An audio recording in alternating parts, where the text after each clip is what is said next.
सर्दियों की एक ठंडी शाम थी।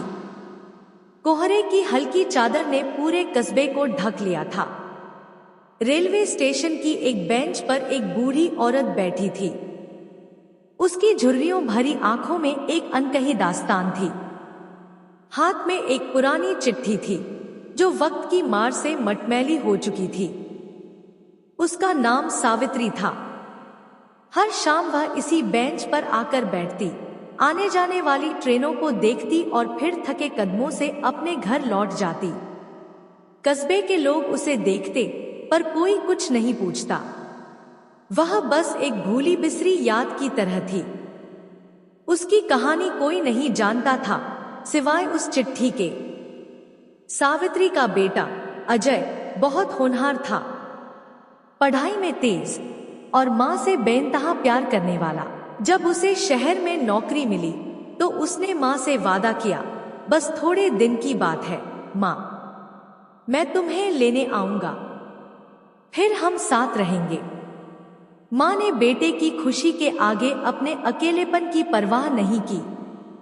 हर दिन उसकी चिट्ठी का इंतजार करती। और फिर एक दिन वो चिट्ठी आई, पर यह आखिरी चिट्ठी थी। माँ, मैं बहुत खुश हूँ, जल्दी ही तुम्हें लेने आऊंगा, बस दुआ करना कि सब ठीक रहे।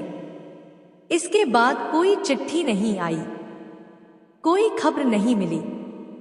सावित्री ने हर जगह तलाश की, हर किसी से पूछा, पर अजय जैसे हवा में घुल गया था।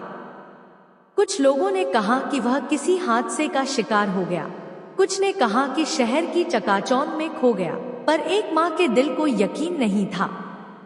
वह हर दिन स्टेशन पर आकर बैठती, उम्मीद से ट्रेनों को देखती कि शायद अजय लौट आए। आज भी वह चिट्ठी उसके हाथ में थी।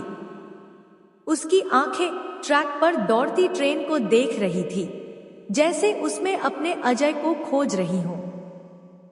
पर समय के साथ उम्मीद भी धुंधली हो चुकी थी। अचानक हवा तेज चलने लगी। चिट्ठी उसके कांपते हाथों से छूटकर उड़ गई। सावित्री ने उसे पकड़ने की कोशिश की, पर वह दूर चली गई, जैसे अजय चला गया था। उसने धीमे से आंखें बंद कर ली, और अगले पल सर्द हवा में उसकी सांसें भी किसी भूली चिट्ठी की तरह खो गई। स्टेशन की बेंच पर सावित्री की निर्जीव देह पड़ी थी। उसके चेहरे पर अजीब सी शांति थी, जैसे उसने आखिरकार अपने अजय को पा लिया हो। स्टेशन पर आते जाते लोग कुछ पल रुके, देखा, फिर अपनी राह बढ़ गए। लेकिन इस भीड़ में एक आदमी ठिठक गया।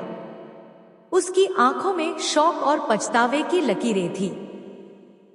उसने धीरे धीरे कांपते हाथों से सावित्री के कंधे को छुआ और बुदबुदाया, माँ। यह अजय था। अजय जिंदा था, लेकिन उसकी किस्मत ने उसके साथ एक क्रूर खेल खेला था। जिस दिन उसने माँ को आखिरी चिट्ठी भेजी थी, उसी दिन शहर में एक दंगे ने सब कुछ बदल दिया। भागते भागते वह एक लुटे पिटे हाल में अस्पताल पहुंचा, जहां उसे होश में आने में महीनों लग गए। जब होश आया तो उसकी याददाश्त जा चुकी थी। वह अपना नाम तक भूल चुका था, अपनी माँ को भी। कई सालों बाद जब उसकी याददाश्त लौटी, तब तक बहुत देर हो चुकी थी। उसने माँ को ढूंढने की कोशिश की, लेकिन पुराने पते पर अब कोई नहीं था। आखिरकार किसी पुराने पड़ोसी से उसे यह पता चला कि उसकी माँ रोज स्टेशन पर बैठकर उसका इंतजार करती थी। वह दौड़ता हुआ वहां पहुंचा, लेकिन देर हो गई थी। माँ उसका इंतजार करते करते दुनिया छोड़ चुकी थी। अजय ने कांपते हाथों से वह पुरानी चिट्ठी उठाई, जो अब भी वहीं पड़ी थी। उसमें माँ की उंगलियों की छाप थी, उनके इंतजार की गवाही थी। बस थोड़े दिन की बात है माँ, मैं तुम्हें लेने आऊंगा, बस दुआ करना कि सब ठीक रहे। उसने चिट्ठी को सीने से लगा लिया और फूट फूट कर रोने लगा। चारों तरफ वही भीड़ थी, वही स्टेशन, वही ट्रेनें। पर अब उस बेंच पर कोई इंतजार करने वाला नहीं था।